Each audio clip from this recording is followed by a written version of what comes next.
Hello મિત્રો, કેમ છો? મજામાં? તો જેનિસ વ્લોગમાં તમારું સ્વાગત છે. અને આજે આપણે આવ્યા છીએ બગસરા શહેરમાં પૂજ્ય મોરારી બાપુની રામકથાનું ભવ્ય આયોજન કરેલું છે. તો ત્યાં આપણે આવી ચૂક્યા છીએ અને હું તમને બતાવવા માંગીશ કે આપણે અહીં ભવ્ય રસોડું છે. તો તમે બધા જોઈ શકો છો. અહીં આપણે બધા લોકો તમે જોઈ રહ્યા છો કે રોટલી બનાવી રહ્યા છે, કારણ કે પ્રસાદ લેવા માટે અહીં લોટ બાંધવાનું મશીન છે. તમે જોઈ શકો છો કે અત્યારે કેવો ભવ્ય રીતે લોટ બાંધા રહ્યો છે. અને અહીં રોટલા પણ પડ્યા છે, કારણ કે પ્રસાદ માટે રોટલા પણ બહુ મોટી સંખ્યામાં અહીં લોકો જમે છે. તેના માટે અહીં ઘણા ભાત પણ પડ્યા છે. તો તમે જોઈ શકો છો કે કેટલા બધા ભાત છે, કારણ કે લાખો લોકો પ્રસાદ લેવાના હોય છે.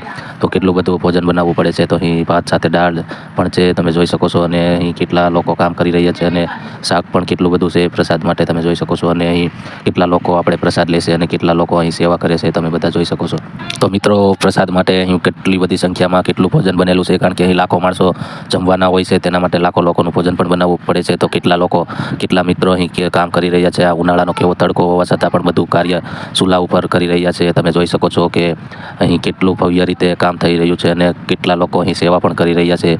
એ પણ તમે જોઈ શકો છો કે આપણા પૂજ્ય મોરારી બાપુનું આપણા બગસરા શહેરમાં 40 વર્ષ બાદ કથા થઈ છે. અને અહીં કેટલા ભવ્ય રીતે અને ભવ્યમાં ભવ્ય બહુ મોટું આયોજન રસોડાનું પણ કરેલું છે. અને બહુ મોટી સંખ્યામાં અહીં ભક્તો પણ આવે છે અને બાપુના મુખેથી કથા સાંભળે છે.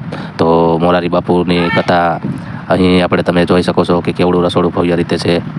તો અહીં તમે જોઈ શકો છો કે કેટલા તેલના ડબ્બા પણ ખાલી થઈ ગયા છે અને કેટલું બધું સામાન પડ્યું છે કે અહીં લાખો લોકો માટે પ્રસાદ બનતો હોય છે. તો આ બધું જરૂરી છે. તેના માટે અહીં કેટલા લોકો પણ સેવા કરી રહ્યા છે, તમે જોઈ શકો છો. અને કેટલા ડબ્બાઓ તેલના ખાલી પણ પડ્યા છે, તમે જોઈ શકો છો.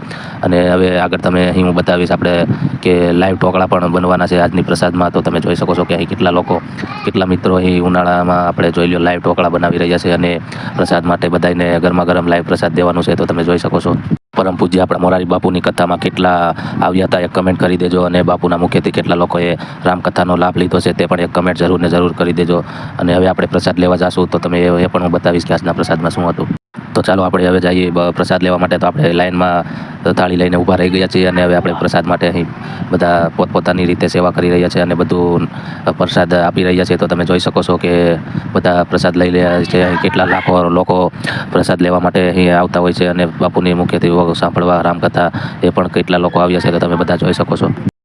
તો અહીં મોટી વાત તો એ છે કે અહીં કેવડે મોટી મોટી ઉંમરના બધા સેવા કરવા માટે આવે છે તમે, અને બધા સેવા કરી રહ્યા છે પોતપોતાની રીતે. તો તમે બધા જોઈ શકો છો કે આપણા બગસરા શહેરમાં આવી મોટામાં મોટું કાર્ય અને રામકથાનું આયોજન કરનાર જે પણ હશે તેને આપણે ખૂબ ખૂબ વંદન છે. અને મોરારી બાપુની વક્તા પણ જેણે સાંભળી હોય તે બધા લોકો આપણે એક કમેન્ટ જરૂર ને જરૂર કરી દેજો. જો તમારે એક કમેન્ટ કરવામાં કાંઈ જશે ને, વિડીયો ગમે તો લાઈક, શેર અને સબસ્ક્રાઈબ. અને આવા નવા વ્લોગ જોવા માટે જેનિસ વ્લોગને સબસ્ક્રાઈબ કરી દેજો, એક લાઈક કરી દેજો અને વિડીયો વધારેમાં વધારે શેર કરી દેજો.